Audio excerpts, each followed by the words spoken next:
Pessoal, Juventude 1, Atlético 1, um jogo com várias camadas, né? Porque o Atlético foi melhorando aos poucos, mas talvez não o suficiente para empatar e virar o jogo, mas isso eu chego daqui a pouco.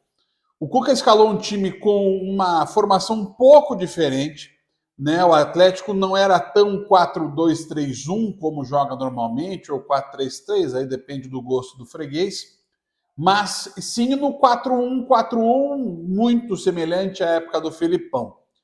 Só que, diferente daquele momento, dessa vez o Eric fez mais a primeira função do meio-campo para que o Fernandinho ficasse mais à frente. Então ficava a primeira linha com o Godoy, o Gamarra, o Kaique, o Esquivel.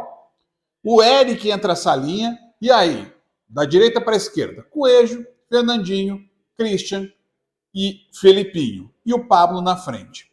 A ideia não funcionou.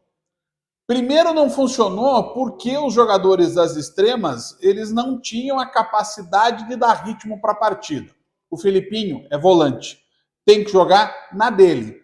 Se é o caso, joga ele, mas junto com o Fernandinho no meio-campo. O Christian não jogou, praticamente não se viu o Christian em campo. O Coelho é aquela história. Por isso que às vezes é tão importante a gente ter certo acesso, não todo, obviamente, mas certo acesso aos treinamentos. Porque fica todo mundo se questionando, mas por que o Coelho sai técnico, entra técnico, é titular com todos? Eu ouvi algumas coisas sobre o Zapelli, sobre a questão do Zapelli ser às vezes muito lento, sobre o Zapelli ser sonolento, e realmente ele vem mais sonolento do que o habitual, e nesse jogo praticamente não participou desde que entrou. Mas antes tem um sonolento que pode, numa jogada, decidir, do que um aceso que não consegue produzir. Eu não consigo ver qualquer razão hoje plausível para a manutenção do Coelho como titular. E o Fernandinho, jogando mais à frente, teve um dado momento no primeiro tempo que ele estava de costas para o gol. E o Fernandinho tem que criar olhando para frente, né, de frente para o jogo, para poder construir as jogadas. O resultado disso foi que o Atlético mal criou. Teve uma coisa ou outra ali na individualidade, uma tentativa ou outra, o Pablo pouco acionado, os laterais sofrendo na marcação, e toda hora o Juventude recuperava a bola. Numa dessas recuperações, o Juventude fez 1-0 numa jogada em que todo o sistema defensivo do Atlético falhou. Não deu certo. E o Cuca acabou mudando na volta do intervalo, né? Tirou o Felipinho e colocou o Julimar. Voltou o Atlético a jogar com o esquema que vem jogando habitualmente. Mas, novamente, com o Eric mais atrás, o Fernandinho e o Christian sendo uns homens mais próximos do ataque. Não melhorou muito, mas melhorou. Porque pelo menos o Atlético sabia como jogar. Mas é aquela história. Julimar é muito participativo, mas tecnicamente fica a desejar. O Coelho, desse mato não sai Coelho. O Pablo ainda com dificuldades. E o Fernandinho, mesmo dando um passo para trás, ainda mais perto do campo de ataque, ele não tinha muito terreno para jogar. Mas aos poucos apareceu uma jogada, apareceu outra, aquela coisa toda.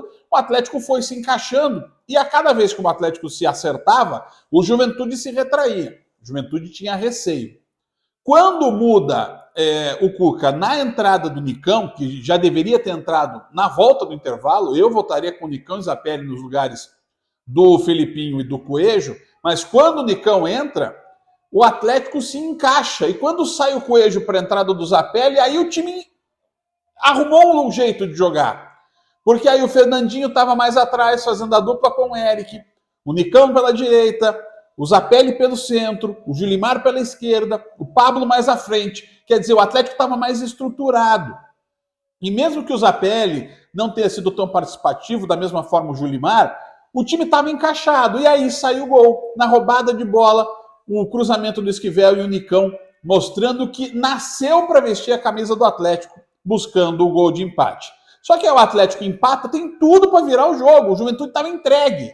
Só que aí o Atlético parece que preferiu segurar o resultado a pressionar para fazer o segundo. O resultado que tomou a pressão, aquela pressão desnecessária do outro lado.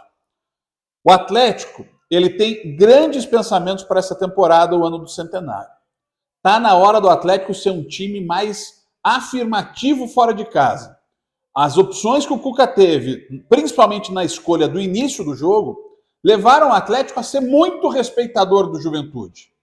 E quando o Atlético botou pressão, o Juventude entregou. Faltou fazer isso mais tempo. E isso leva o Atlético a perder 2 pontos. Para mim, mais perde 2 pontos do que conquista 1 em Caxias do Sul. Um abraço.